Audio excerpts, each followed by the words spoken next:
Let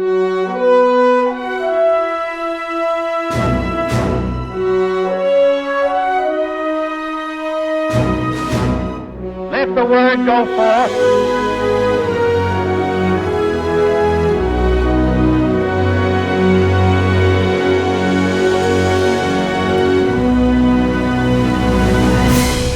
We are standing at the Trail of Tears Memorial Site in the Echola Historic Site in Georgia, which honors the Cherokee who died in the Trail of Tears from 1830 to 1850.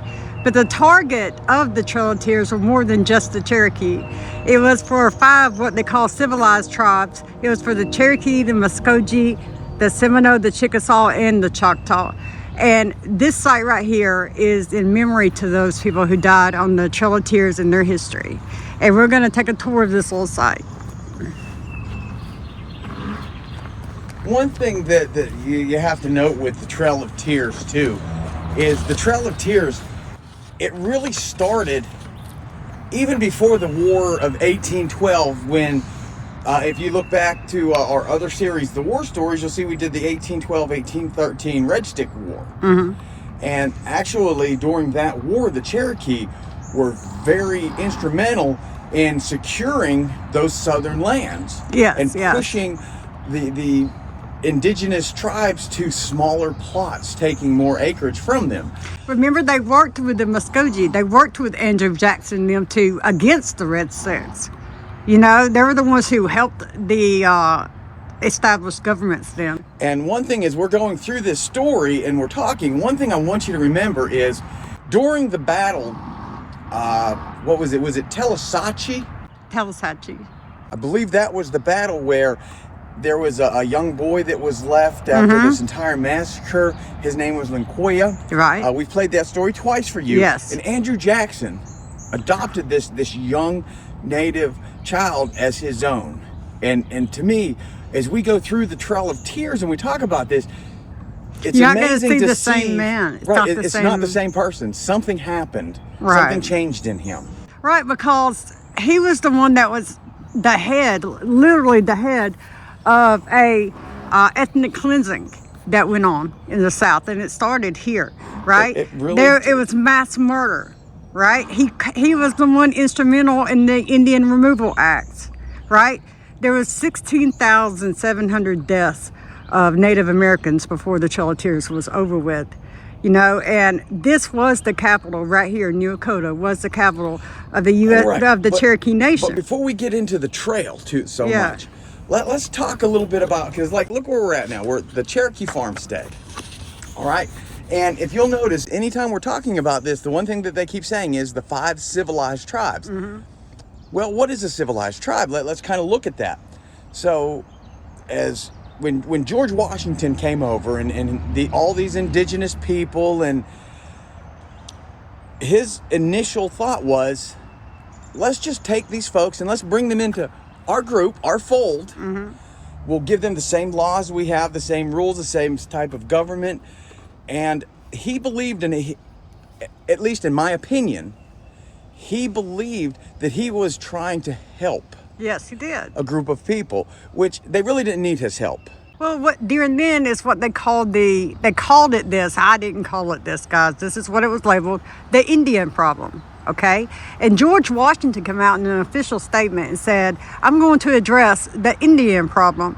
And he said it was the best way to civilize them, to convert them and into reading and writing, obeying our laws, our religions, and worship like we do, speak like we do, walk and talk like we do, be in civilized society like we do. So that's what they were trying to do with the tribes. Right. And there were 5 tribes that essentially said, you know, we'll kind of look at what these people are saying, and they adopted a lot of it because the number one reason that the native people adopted a lot of the colonial ways or the colony ways was because they were afraid of the weaponry. They were afraid of the event. I promise you, if there really are aliens out there and they come and they say, oh no, we're here to make your life better, remember the Trail of Tears, because that's how it goes. Whoever has the best technology is going to be the winner. Right. And so these 5 tribes decided Well, it's best to get along with them and work with them than to be run out of our property and out of our homeland. But and civilized see, this tribe. was their homeland. This was where they lived and had an established homeland. And they called this a farmstead. Yes. And so let's see why. Because they had houses. Mm-hmm. The Cherokee at that time actually had schools, government offices for their government, and they were living what was considered more of a civilized life. Yes, they were.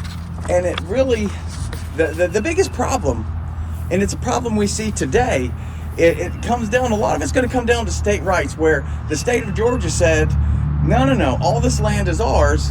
I don't care what treaties we've signed. I don't care what we've done in the past. We want the land now, and it's ours. And the state said it's our right to take it. Right. And that's where you start having the Cherokee National Council, and people start getting involved in it. We got Worcester versus Georgia. We have John Ross going up there to try to defend the Cherokee Nation's rights to their own land and to their own freedom. So that's when you start having all this stuff start interacting with it on the political level, where they said, okay, we want representation, right? And then, so we have a whole bunch of political games starting to come out in all of this. Now let's kind of take a quick look around this, though. This is a middle-class Cherokee farmstead. This one right here is a combination of a house, corn crib, smokehouse, and barn. It was constructed in the early 1800s and was moved here. Okay, there are hewn log structures with half-lap, dovetail, and half-dovetail corner joints. Over 4,000 of these buildings stood in Georgia during the section of the Cherokee Nation. So let's go take a look at this. I mean, this is really neat in here. I love the old lumber. I mean, Let me as see far as this. construction goes, Oh, cool. Let's look in here, guys. Look at this. this construction doesn't look any different than construction you found anywhere else, especially in the southern United States at this time. One thing in the southern United States, we have always been blessed with natural resources. Well, that's the one reason that the settlers wanted it so much. It was for the natural resources. Well, and it wasn't too far from here where they first discovered gold in Georgia. Right. And that really is what led a lot of people, it's the greed. The greed Yes. of man is really what led to this abominable act that our early government did Right. to a group of people that were indigenous. Right. It is. It is. Because even when they won the right to keep their land, right, the government came back and said, after they had already produced and started being productive again, the government come back and said, no, we changed our mind. We want the land. So it didn't matter what treaty or pact that you gave them. Our own government stepped in and took the land out of greed. And about the same time, here, come on, look, Right, check this I'm wagon out. I am. See these old wheels, guys? It's pretty neat how they put this iron ring around a wooden wheel to give it a little more strength and durability. That's very smart. I mean, and as far as bearings go, I mean, that's amazing how they kind of came up with these ideas with the technology of the time. Yeah. Now, the same state government that wanted to drive them out, off the land, and then they had the Worcester versus Georgia trial, which is in 1832. And the U.S. Supreme Court objected to the practices and affirmed that the Native nations were sovereign nations. And General Justice James Marshall was the one that decided that. And he had come out of the Federalist Party, right? So when John Ross went up to plead his case, or plead the Cherokee Nation's case, that what was happening here in the state of Georgia wasn't right, when he went up to plead their case before the Chief Justice, the Chief Justice ruled in his favor. And ruled in the favor of the Cherokee Nation and said, y'all are a sovereign nation and you do have rights, and you have rights to your own property. You have a right to thrive and be here in the country because it was yours first. So he ruled in the favor of the Cherokee Nation in their plight. And if we look at a little bit at the Federalist Party of the time, the Federalist Party, the best way that I can describe it so that everybody can understand it, is if you took the Republican and the Democrat parties of today, slammed them together, and took the far right and the far left out. That's the best way to describe the Federalist Party. President Andrew Jackson said in 1832, if no one intended to enforce the Supreme Court's ruling, which he did not enforce the Supreme Court's rulings, then the decisions would fall on the states. So it was like, you know, he was saying, no matter what the Supreme Court justice said, I'm telling y'all to get them out of there, to run them out of there. And he is the only president, besides the current sitting president, that has went against a Supreme Court ruling. When Andrew Jackson was president, he was in this newly formed, the brand new, if you watch our war stories, let's go back and check the one out on Sam Houston, and you'll see that Andrew Jackson was really one of the founders of the Democratic Party and its current principles. So, Andrew Jackson decided that, I don't care what the Supreme Court says, these folks don't need to be here. Now, I can't use force to get them out, but I can tell you guys to light a fire under them. In other words, let's make it so uncomfortable, let's make it so bullyish, that they leave for their own preservation. And that's what they did. They looted, they raided, they made life uncomfortable, made it where they couldn't survive anymore, they couldn't trade anymore, they couldn't do anything. And so they made it uncomfortable for them to leave. Now, here's the corn crib. See, corn cribs are common outbuildings in the Cherokee Nation. I guess they would be because corn, or I don't know if they still called it maize or whatever, but corn was definitely a very important crop to them. I know that the settlers of the time wanted everyone to grow wheat and learn all of that, but corn was definitely very important. That bread, grits, everything you could want, what was you can make out of corn. Well, they said right here, this is the town center, right? In 1830, this was the town center, and it usually only had about 10 dwelling houses, 4 stores, or let's say 3 government buildings and 25 outbuildings, right? Then there's your council house and the Supreme Court house, right? Was all right here in this section of this little town right here. Okay, and I'm guessing that's going to be that over there. Let's walk over here to this one. All right, and mentioning that their courthouse, that's a great time to bring up the Constitution that the Cherokees wrote up. This is a smokehouse. John Ross grew up in the Cherokee Nation. His father was a trading post guy, and he was an intercessory between the Cherokee people and the settlers. And he learned the Cherokee language. He learned to be around those people. He grew up at a trading post here, right? So he was just as familiar with the Cherokees as he was with the Native American people. With the American people. And so he went to school. He got educated. And he became the chief of the Cherokee Nation eventually. But he represented them in Supreme Court. After he got his education, he understood the law, right? He understood what their rights were. And so he started getting a lot of support on his side, and he started taking their cases to the Supreme Court. At one point, he got over something like, 300,000 signatures from the Cherokee Nation about stopping some of this from happening that was happening now here. And they, for a while, it went back and forth and back and forth and back and forth. And when he eventually lost to the settlers, to the government, or to the state of Georgia, to the people here, he was replaced by another chief. Right, but again, it didn't help matters a lot that, the Democratic government of the day was not going to uphold the law of the land, which the Supreme Court was trying to enforce. Yes. However, it came down to the same issue. It started in 1830, and look, we're almost at 2030, so 200 years later, we're still arguing about states' rights. Right, exactly. The same issue. Not 150 years ago, we had a war over states' rights, the Civil War, all about states' rights. And we're still in that dilemma today, where the federal government wants to overreach. All right, so right here, this is one of the homes, I'm guessing. Let me look at this. And as far as To me, this looks so perfect. It's like a movie set home. Yeah, this is a council house. But, you know, I mean, this is the council house? Yes. Look at this. So, but also, so John Ross, he created the Constitution.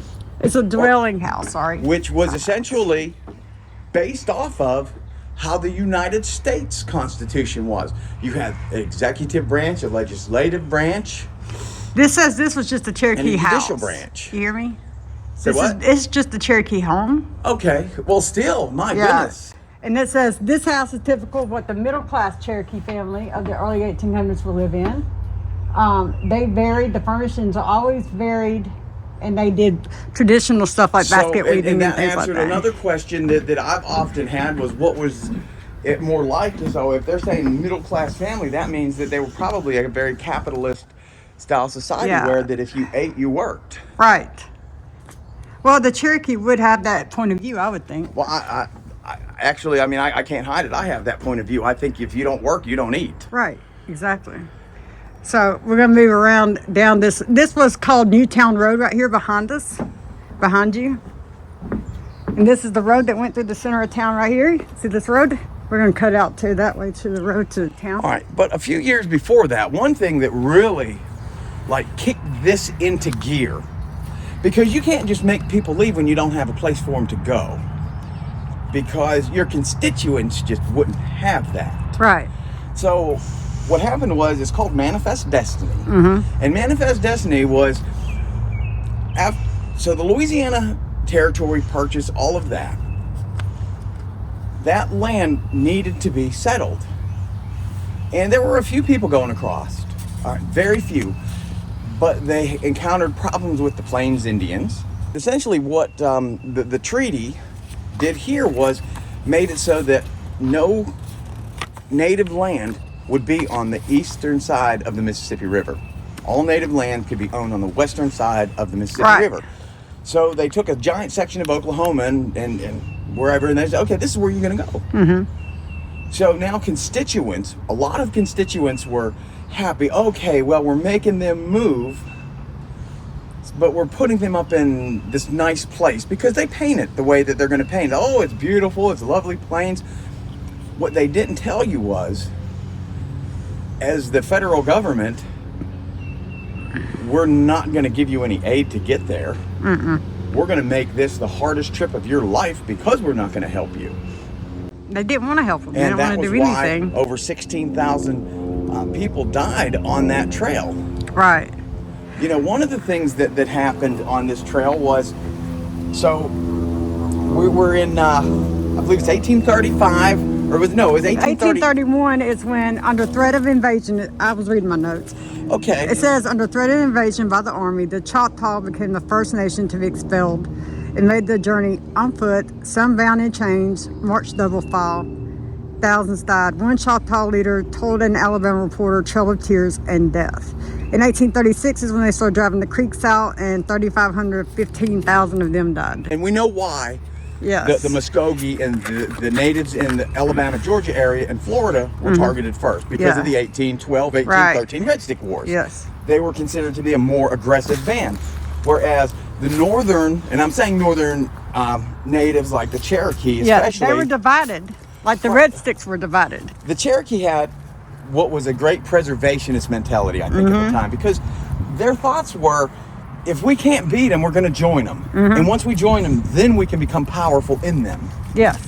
And actually, That's if you're a scriptural idea. person, the scripture tells you that. Yeah. That if you have a bunch of immigrants in your land, if you don't take them over, that they're eventually going to rule you. And that's exactly what happened. The Cherokee thought that they were going to become more powerful than they were. And for all of their intelligence, the greed of the people that were in this area just was too immense. They couldn't fight it.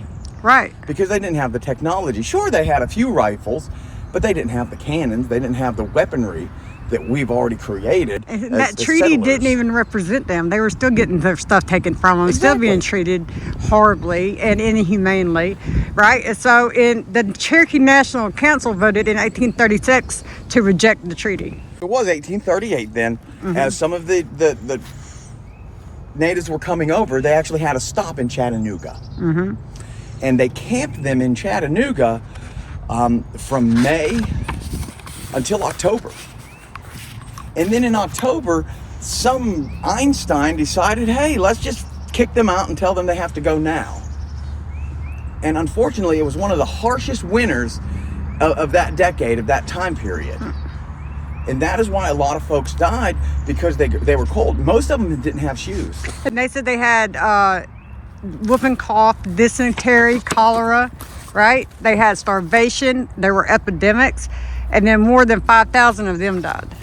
You know, and you got to realize, when you have family members that pass on a journey like that, you have a few minutes to give them some kind of a service, and that's it.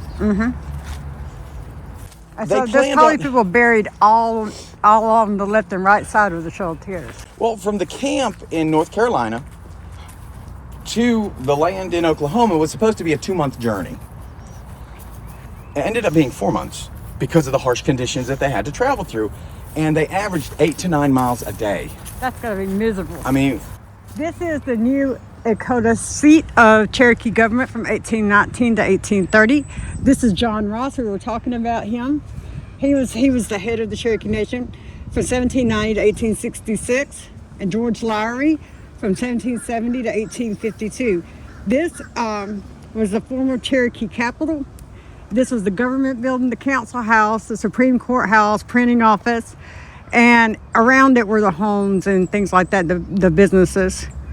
So let's go look at that. Beautiful, right? it really is. I mean, I love the construction. So they made all their important decisions. So John Ross and them actually were in here making decisions for the Cherokee Nation. Sequoia was here. All the Cherokee, the big Native American chiefs. And mentioning Sequoia is a great time to mention his contribution to the Cherokee as a whole. Up until Sequoia, there was no written language. As far as a written language that would be easy for people to understand, read, write. And he created an alphabet. And I believe it had 36 vowels. Or, I mean, excuse me, 36 characters anyways. I don't know what the vowels were, but 36 characters. And each character represented a specific enunciation or specific syllable. Oh, wow, look at this. So this is the meeting house. These are the benches. You see, like, Sequoia. So this would be the guys, and there's the pulpit. What's up here? George Lowry. John Ross. And that's Major Rich. He's the one that took over after John Ross. This is beautiful. Reminds me of my dad's house growing up. See that right there? You see right outside through the wall. Right? Let's see. This is steps. So down here, this is the courthouse, and upstairs is the council house. Yes. Let me go up here and see this. So this up here. Can you imagine this is where the heads of all these nations made these decisions here? Oh, that's beautiful. And here we have John Ridge up top. And yep. David Van and Joseph Van. These were all intricate leaders. John Ridge was half Cherokee, and he went to school with John Ross at Dartmouth, okay? They both got a degree, they both came back here. They were best friends, then politics separated them, okay? He felt like Ross let him down, let the nation down. And so he went against Ross for the next Cherokee leader. But he was half Cherokee, and he became the next Cherokee chief. There's always a division. Politics can divide the best of people. Well, you know, unfortunately, it seems like a lot of people are losing friends based on political views. In the last year, I've lost 3/4 political views.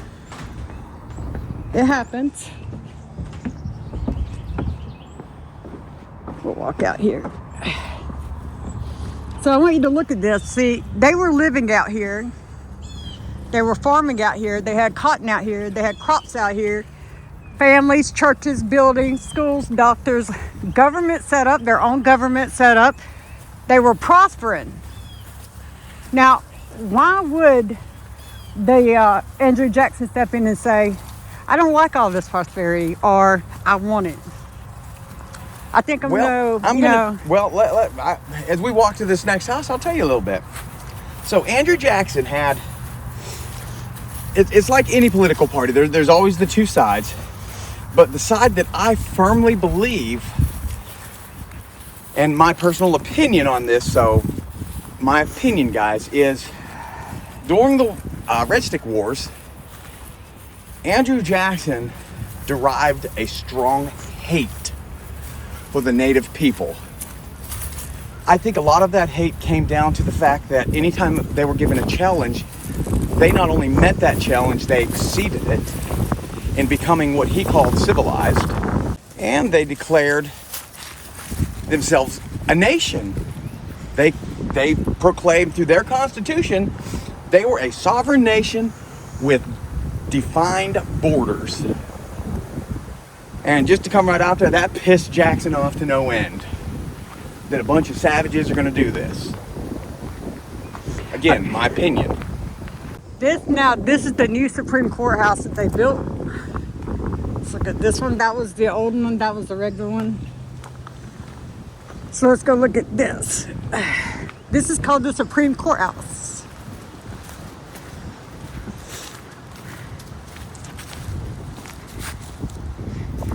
Let's go here. Look. So I want you to notice that they had well-established communities and property. If you watch Little House on the Prairie, this looks just as good as their church and school building. Yes. Maybe even better. Well, these are original for one. Look at their building. Look at their architecture. Look at how they designed it. Very basic, very simple. But it withstands the weather and the altitude. It stands everything here. Oh, there's a bird. There's a bird in here, guys. Aww. He can't get out the windows, and I don't think these windows open. They're nailed. They don't open. He'll get out. See the bird? We got distracted, guys. There's a birdie in here. Poor bird. Let's get down. We're freaking it out. Yeah, we'll go down. So this is just the Supreme Council building. He'll find his way out, guys. These windows do look clear, though. I understand his mistake.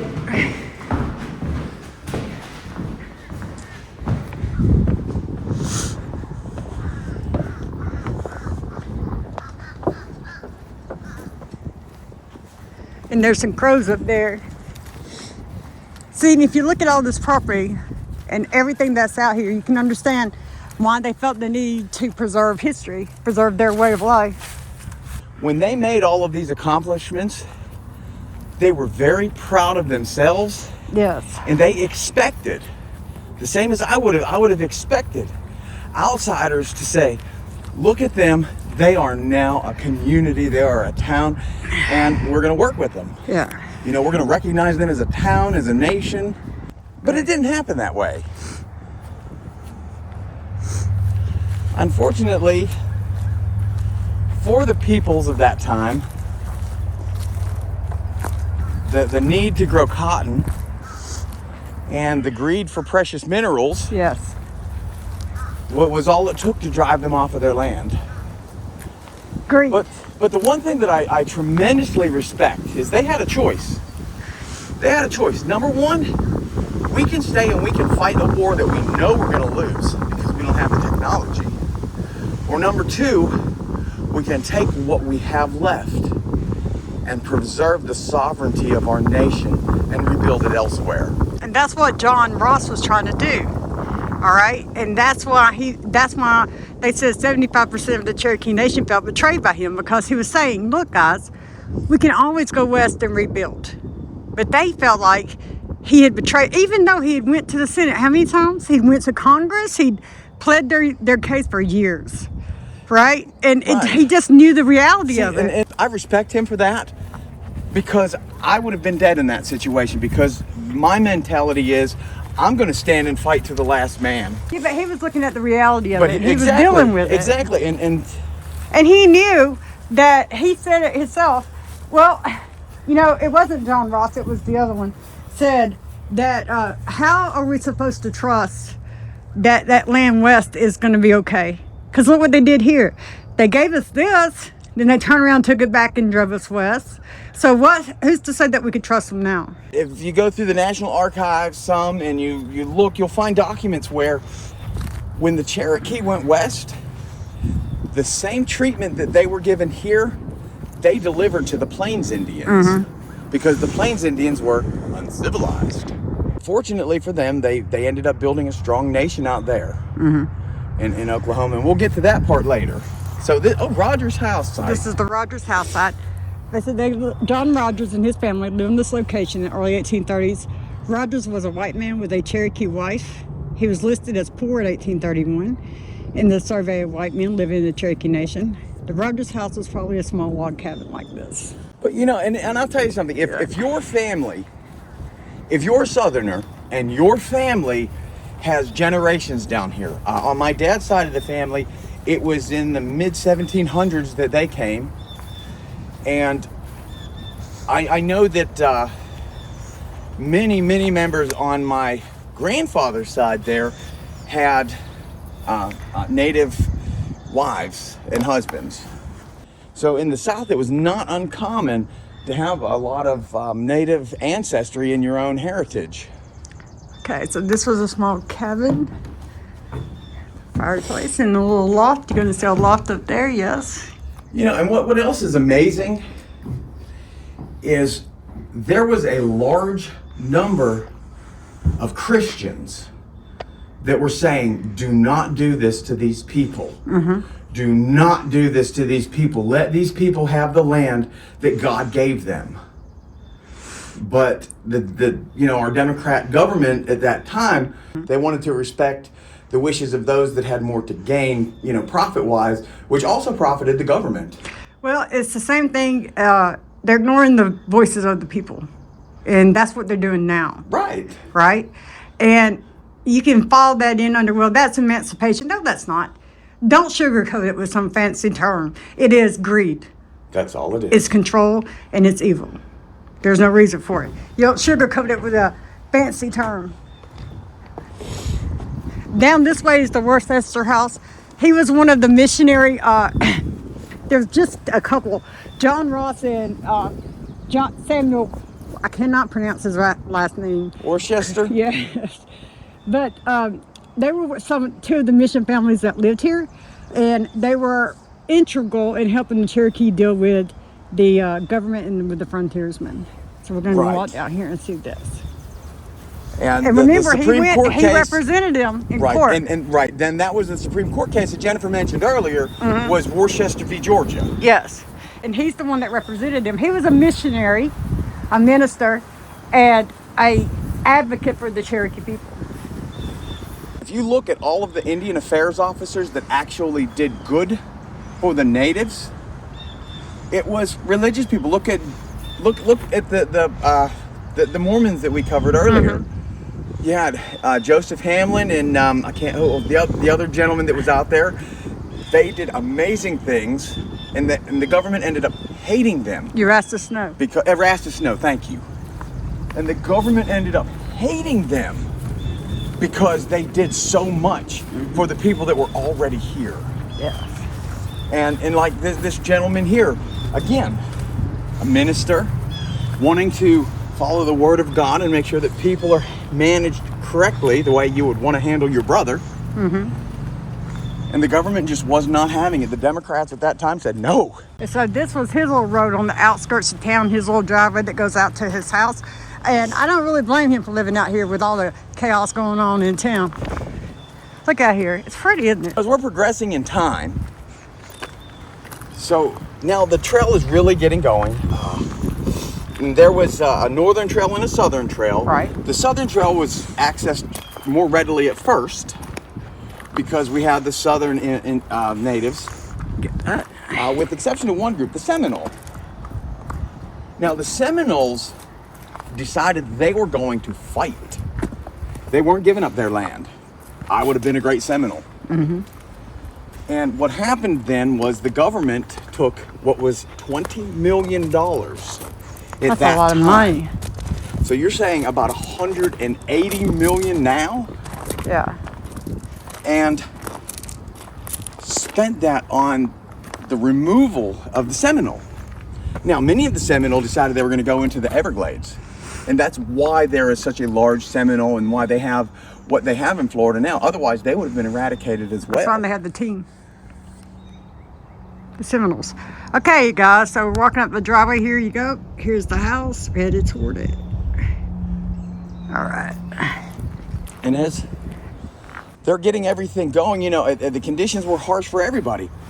But now you come up to the Cherokee. Now, the Cherokee did play a tremendous role in everything that Eastern civilization was doing at that time. And the Cherokee made this really amazing compromise to the Democrats at that time, saying, hey, why don't you let us manage our removal over a 2-year period? So the Cherokee were responsible for managing their own move, which I believe saved a lot of lives too. Mm-hmm. Because when you send a group like that, see, the United States government should have had more transportation. They had wagons, but unless you were sick, injured, pregnant, or very, very old, you were not riding in those wagons. Right. And there's even people that were on the trail.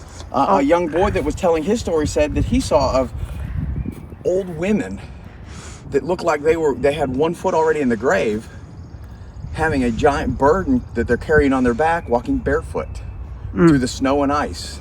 The conditions were horrible. Let me go up here and see this. Oof.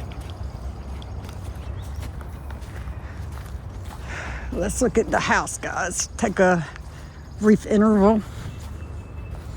All right, this is the only building to survive at New Echola, constructed in 1828 by Reverend Samuel Worcester. Okay? They were forced from this house in 1834 when it was confiscated by a Georgian who obtained title to it in the land lottery. The house was occupied by various families until 1952 and restored in 1958 and 1959. That was Sarah. It's a beautiful home. Yeah. Let's go look at it. Yeah, of course, this one they've got blocked off so you can't go inside, but I don't blame them. I really don't. Well, when they're set up like the homes, they don't. Here's the layout, though. See? There's a blueprint. They put a little camera in here. There we go, guys. So we've got a dining room here. It looks like on the other side over there is going to be a bedroom. See, there we go. That's the type of hat I want right there. Look Well, at we're that. going to walk around that side. The brim on that hat. Let's see what's over here.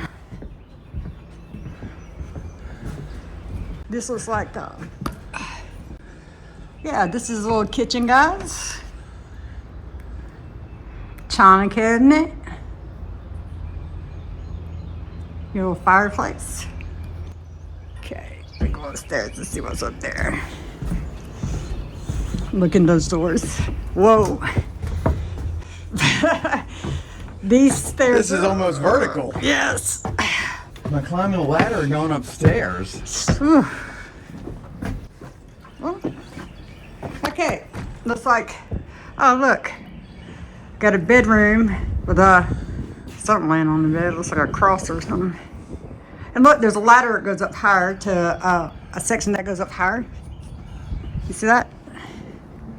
Well, you was looking in there. I was sitting here like this, man.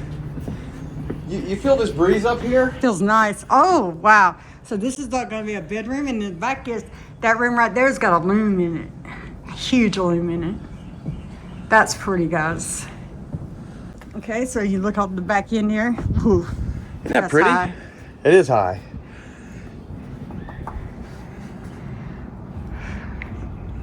Wow. Watch these stairs, dude. I know. Go down almost Yeah, sideways. hold the rail. I mean, guys, look at. I mean, I'm trying to It's give you an dangerous, honest y'all. perspective of this. It's I mean, sketchy. I don't even think building code allows stairs like this anymore. Not at that grade. It's like climbing a ladder. You walk around this side. Look, we can look in the windows. Let's see. See what's in the windows. Yeah. I'm too short to see in it, guys, so. Oh, look, we got a well.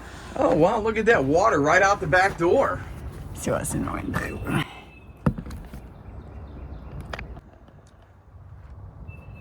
Can't see in there. And this gonna be the well. And the crib and the smokehouse, I guess. Smokehouse or storage or something.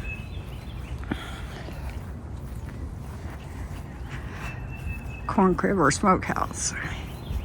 I would love to have somebody teach me how to do these shingles right. Let me go over here.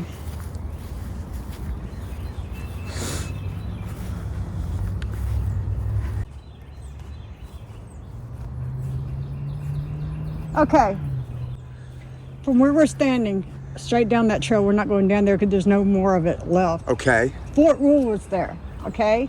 Then Brigadier General Rule was, and Major General Scott. And this was a fort, a military fort they constructed back here in 1837 during the forced removal from May to June of 1838. That's what the fort looked like. I like that split rail fence. I really do too. We have groups going on the trail, a lot of folks miserable, a lot of folks already in Oklahoma. By the time the Cherokee really get their move happening. And what a lot of people don't know is it wasn't just Cherokee Indians on that trail, and it wasn't just Native Americans on that trail. If you were mixed or white and you sided with them, then you were on the trail. Right, if you were a resident 1 second. of the Indian towns, villages, then you were forced to leave as well. It didn't matter what color, race, religion. And then something else was that in the Cherokee Constitution, they allowed for themselves to have ownership over individuals. So people that they owned were on that trail as well. Everyone had a role to play on this journey. And I think for the little bit of resources that they were given, that they did an amazing thing. But another thing a lot of folks don't know on the trail is it wasn't just like this trail you could walk. So you would get so far down the trail and you would see a town. And this town of settlers would be like, oh no, you're not coming through our town. So they would have to skirt around, or they would have to pay tolls at like $1 a head, which in today's money, 2024 money, that would be like $25 a person just to cross a little piece of land. And then when you get to the next landowner, You have to do it again. right, So they made it hard. they made it very difficult for them. Again, that is where if you know, the Democrats should have lined up and said, no, people, they have access. They can't set up residence, but they at least have access to cross your land to get to where they're going. And they didn't do that. There's a lot of spots along the trail itself where so many people walked that it dug huge ruts into the earth. Right. Right. Let's look inside this one. Oh, well, this one they don't give you free access to some of the others. But Okay. go ahead, stick your camera now. See what we That's got. a unique rounded bench. I've never seen anything like that. That bench is made curved and rounded. Like that. And it's against the wall. I'm gonna sit here in the rocking chair. That's what I'm fixing to do. Watch and see if I don't. Look at here, guys. So, this looks like a kitchen, a general store. Yeah. That's probably what that was. Yeah. Right there, it looks like a hotel, room and board. Okay. So we're looking at a hotel. Oh, Lord. I found out last week that they're going to take the Trail of Tears out of our history books. So, guys, what that does to me, I can't even explain. I can't even explain the grief that and the heartbreak that gives me, because they're erasing our history. I have Cherokee in me. Okay, I have that blood in me, and I also have the settlers' blood in me. So I have a mixture of that in me, and it breaks my heart that they're taking that history away. What if we took every oppressed people that's in our history and we took them out of our history books? That's what we're trying to do now. Look at all the statues that we're taking down. Here's the problem with even taking down the first statue. You erase history, and when you erase history, it is going to repeat. It's not that it may repeat, it is going to repeat. It's just like every nation, if you watch and you pay attention, every nation that gave up their rights to defend themselves against a tyrannical government, when they gave those rights up, they were taken over by a tyrannical government. It happened 100% of the time. Mm-hmm. You can't show one instance where that did not happen. Well, they don't want to show the ugly side of the government. But let me explain something to you guys. Just like every human being has a light and a dark side. And whatever side you feed, that's the side that's going to come out. Okay? Now, on the dark side, every human being has the capacity for greed, for envy, for control, for all of that. Every human being has those negative qualities that they can use against other human beings, right? And what we're trying to show is that the government's no different. They're just a collective group of individuals. Why would you trust them when they are proving themselves in a track record? I mean, why would you trust them? The 9 most terrifying words in the English language are, "I'm from the government and I'm here to help."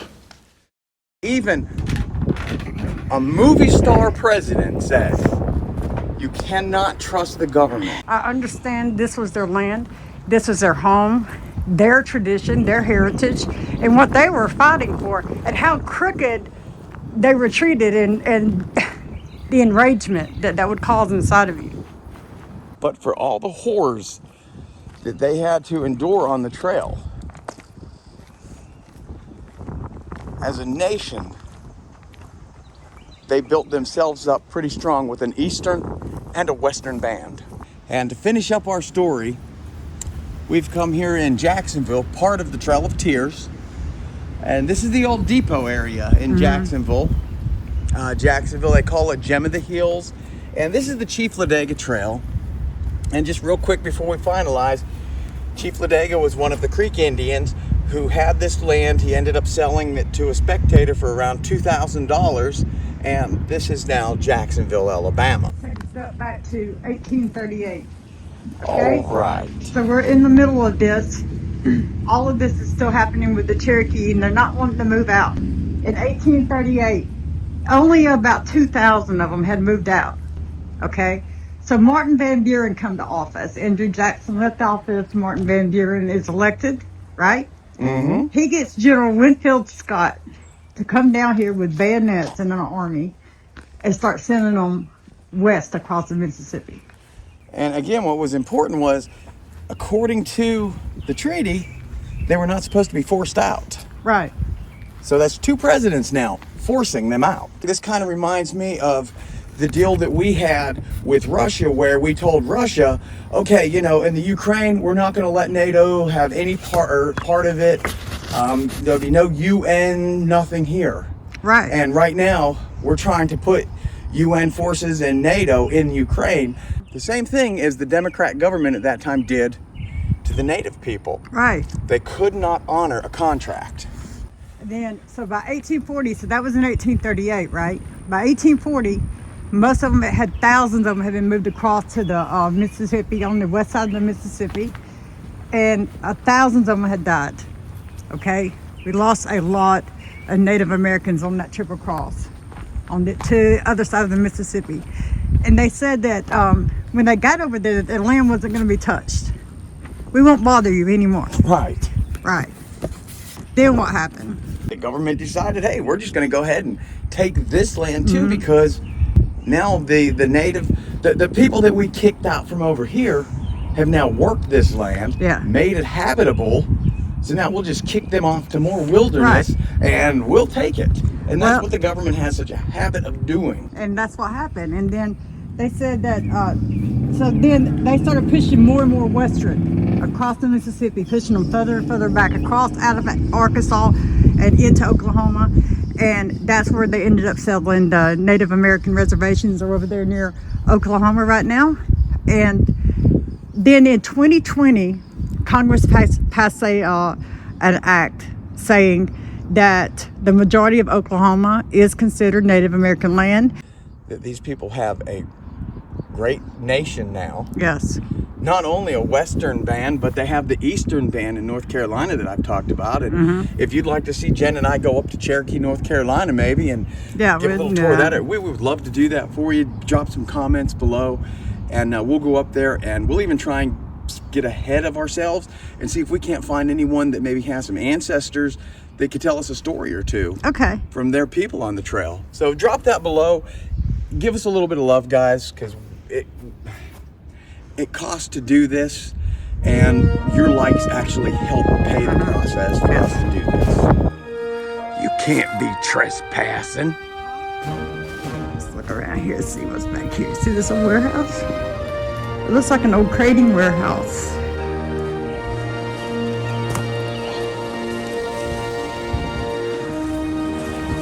Bet you're gonna be happy you did that in about 20 minutes.